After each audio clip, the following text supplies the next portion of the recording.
Forest road के निवासियों को वर्षों बाद जब एक अच्छी सड़क मिली तो वार्ड वासियों की खुशी का ठिकाना नहीं था। नगर निगम द्वारा बनाई गई सड़क पर लोग राहत महसूस ही कर रहे थे कि अचानक आज एक ठेकेदार ने पानी की बड़ी पाइपलाइन डालने के लिए सड़क खोदना शुरू कर दी।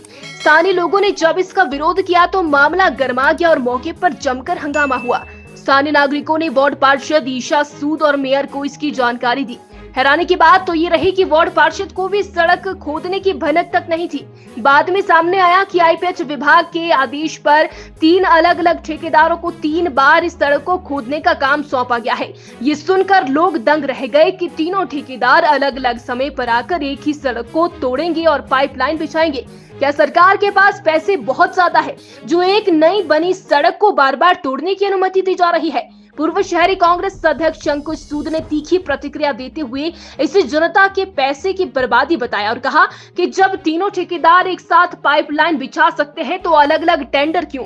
उन्होंने सवाल उठाया कि क्या ये विभागीय अधिकारियों और ठेकेदारों की मिलीभगत का नतीजा है। उन्होंने मांग की है कि तीनों ठेकेदारों को एक साथ काम पर लगाया जाए ताकि न केवल सरकार का पैसा बचे बल्कि स्थानीय लोगों को और किसानों को भी बार बार की खुदाई से राहत मिले। आईपीएच और नगर निगम की लापरवाही ने एक बार फिर से सरकार योजनाओं की कार्यप्रणाली पर सवाल खड़े कर दिए हैं। अभी जो रोड बना है उसे जो है वो खोदने का प्रयास किया जा रहा है और आईपीएच डिपार्टमेंट के द्वारा जो है कोई एक टेंडर लगाया है जिससे यहाँ से जो है पाइपें जाएंगी। तो कुछ लोगों का कंसर्न था कि उनकी ज़मीनों से वो पाइपें ना जाए। कुछ लोगों का कंसर्न था कि जो अभी रोड बना है, जिस लाखों रुपए जो जनता के अभी इस रोड पर लगे हैं फॉरेस्ट रोड पर, कि वो पैसे ख़राब ना हो, वो सड़कें जो है वो दोबारा ना टूटें।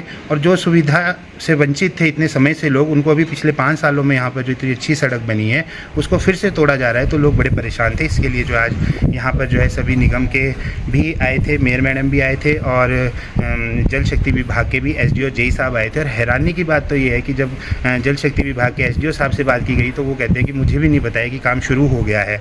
तो और ना ही जो यहाँ की स्थानीय पार्षद हैं ईशा पार्षद जी, उनके भी संज्ञान में किसी ने ये बात लाई कि यहाँ पर इस तरीके का कोई काम हो रहा है। तो जब लोगों ने बताया तभी पता चला, जब कोई सुंदर नगर के एक ठेकेदार यहाँ पर आकर काम करना शुरू कर गए।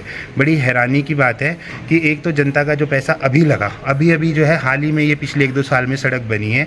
मुझे लगता है कि जो स्कीम्स नगर निगम बनाती है उसको बड़े ध्यान से बनानी चाहिए, क्योंकि ये लोगों का ही पैसा है। अगर वो बोले कि इसको तोड़ के वो दोबारा ठीक कर देंगे, परंतु वो जो दोबारा भी ठीक होगी वो लोगों के पैसे से ही होगी। हमारा निगम से सिर्फ और आईपीएच विभाग से सिर्फ एक रिक्वेस्ट है कि लोगों को बिना परेशानी के आप जो भी कार्य करना चाहते हैं आप कृपया करें। और जैसा कि वो कह रहे हैं कि इस रोड को बंद करना पड़ सकता है, तो मेरा हाथ जोड़ के निवेदन है कि ऐसा वो सोचे भी ना, क्योंकि इससे आगे जो है वो कई गाँव आते हैं और गाँव में इस समय जो है टमाटर का सीज़न चला हुआ है और अन्य नकदी फसलों का जो है वो सीज़न चला हुआ है। तो मेरी रिक्वेस्ट है कि अभी जो है ऐसे कोई फैसले ना लिए जाए जल्दबाजी में, जिससे कि जो है यहाँ की स्थानीय जनता को बहुत ज़्यादा परेशानी का सामना करना पड़े। और 3 पाइपें जो है मुख्य टैंक से होकर जो है वो शहर की तरफ को जानी है। तो जो अभी जो है एक ही ठेकेदार जो है वो यहाँ पर पहुँचे थे और वो अपना काम कर रहे थे। तो हमारा जो कंसर्न था वो ये था कि अभी पहले एक ठेकेदार खोदेंगे, फिर दूसरे ठेकेदार खोदेंगे, फिर तीसरे ठेकेदार खोदेंगे, तो ये सड़क का तो बनाने ना बनाने का क्या फ़ायदा।